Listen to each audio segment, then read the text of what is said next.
Hey, what's up, Superdads? So I had a question from a Facebook group member about why some people are skinny fat, why, when they eat, the food seems to just go to mostly belly fat and not to building them bigger arms or something like that. Okay, so let me go over some reasons why. These are the biggest things that I've noticed why people tend to be in this skinny fat category, and then we'll go over some fixes. The first one, reasons why is, well, these people tend to be on the faster metabolism end of the spectrum.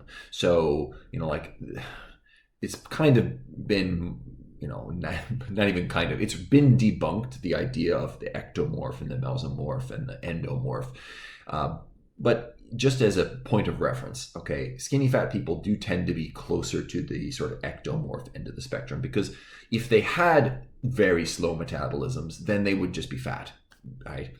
Because they're not doing the things that would, keep them skinny and build them muscle.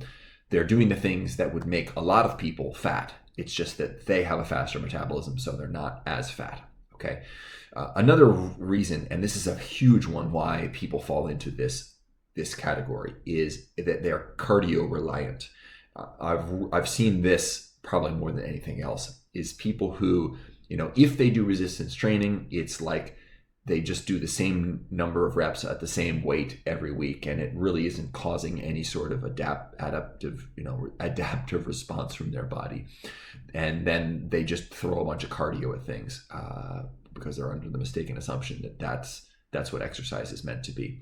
Like if you, for example, you occasionally do a bunch of cardio, right? Like you occasionally run a marathon or something like that, but then most of the time you're just sort of, ho-humming around doing this kind of stuff. Then there's a good chance you're in the skinny fat category.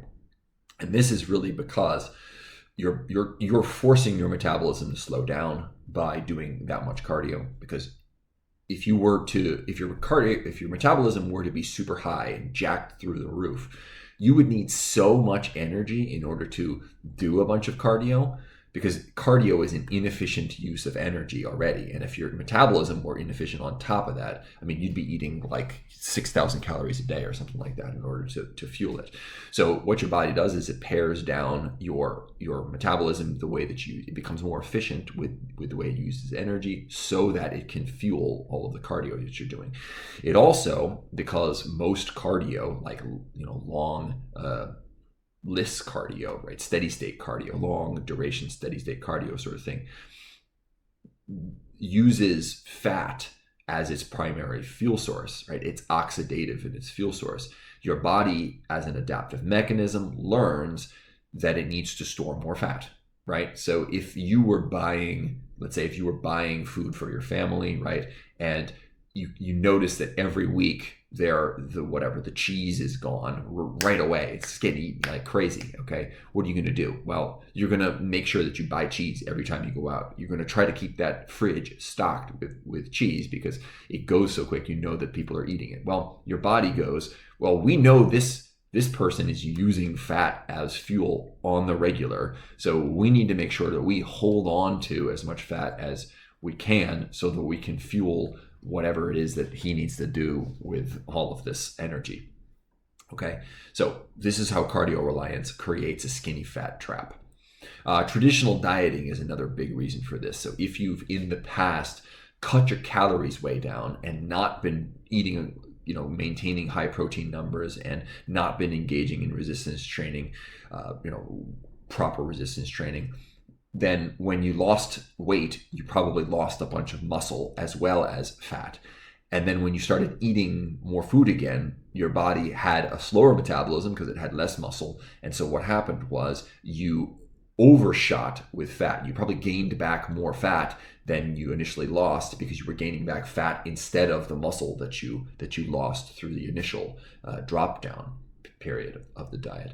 Okay, so you essentially got fatter, even if you never reached your high, the same point of body weight that you were at initially. You probably got fatter as a percentage of your overall body weight. And if you do this a few times, this is how yo-yo dieting destroys people's metabolisms and basically sets them up for skinny fat, but even just fat in many cases. Okay, another one would be not enough protein. You have to be eating enough protein to support the muscle mass that you already have, if not build more. And so that would be, something like 0.6 grams per pound of lean body weight.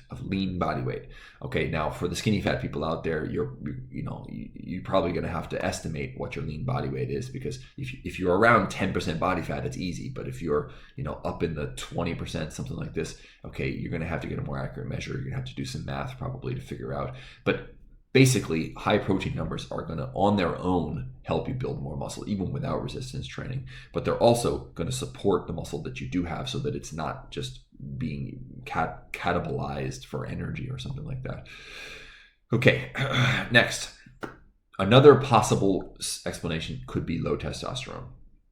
And this, unfortunately, forms this nasty feedback loop with being overweight, with having excess body fat, because body fat basically takes testosterone and turns it into estrogen. So having too much body fat has a feminizing effect as far as your hormones go. So you could have low tests, and if your libido is shit, if you're not waking up with erections regularly, if you don't have a whole lot of energy, if you're not wanting to engage in difficult, challenging things, these can all be signs of low testosterone, and you might want to get that checked out.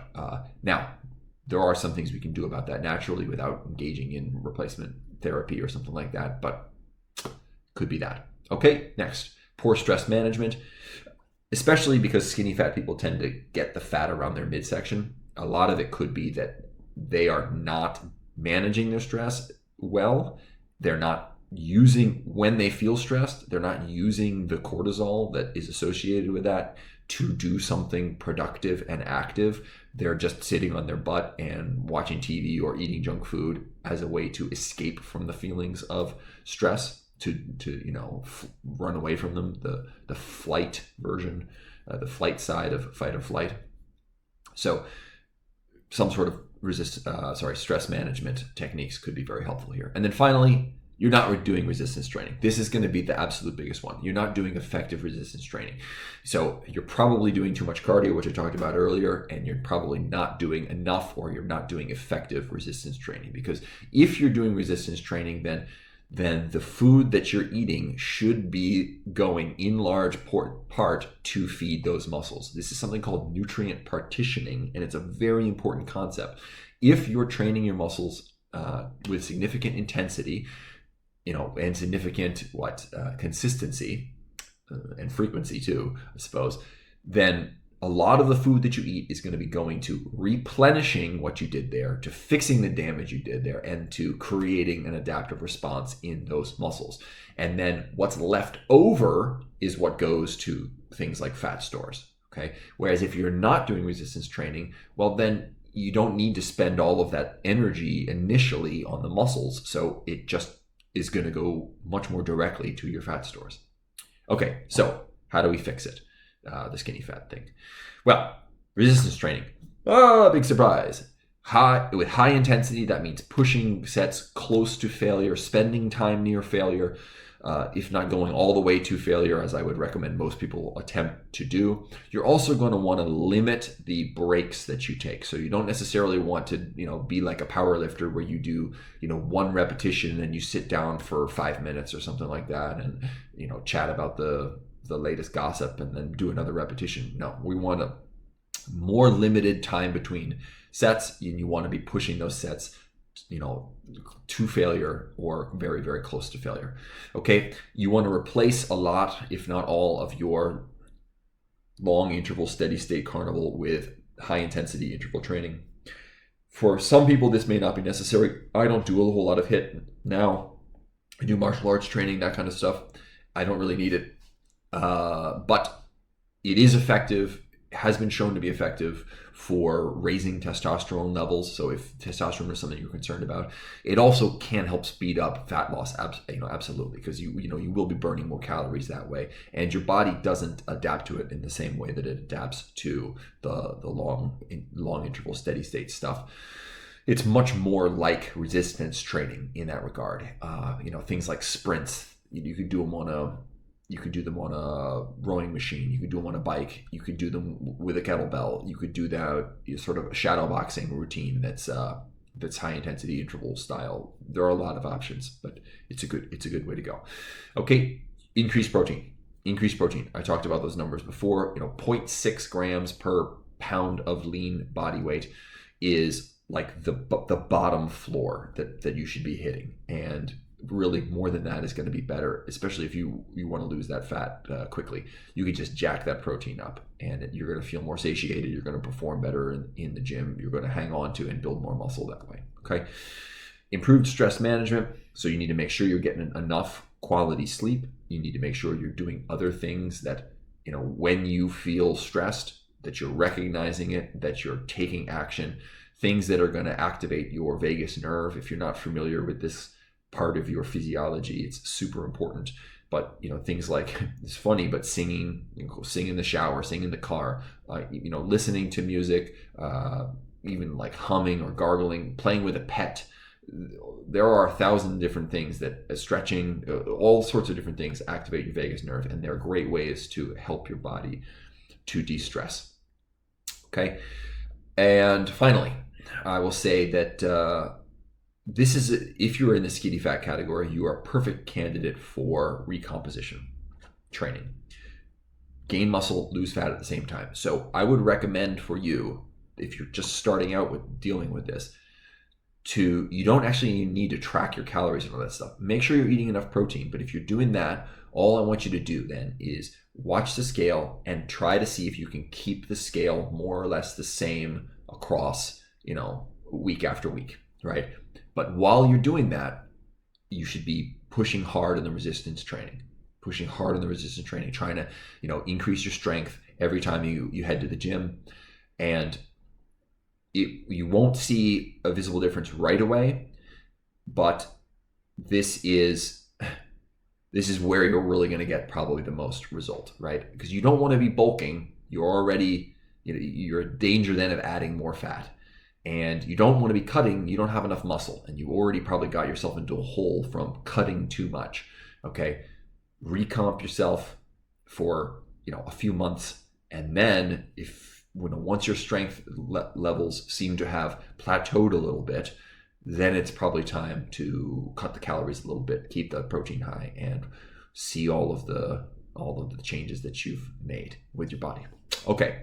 I hope that was helpful. If you have any questions, you can drop them down below, of course. And if you want to join the Facebook group and get lots of free resources and support, you're welcome to. It's down in the description. Also, of course, we have all the programs. If you don't have time and you don't have money and you don't have space and you don't have equipment, well, these programs are for you. We're talking 45 minutes a week, the most effective kinds of resistance training modalities ever discovered, all combined in a unique way. So check it out, and thanks so much for your attention.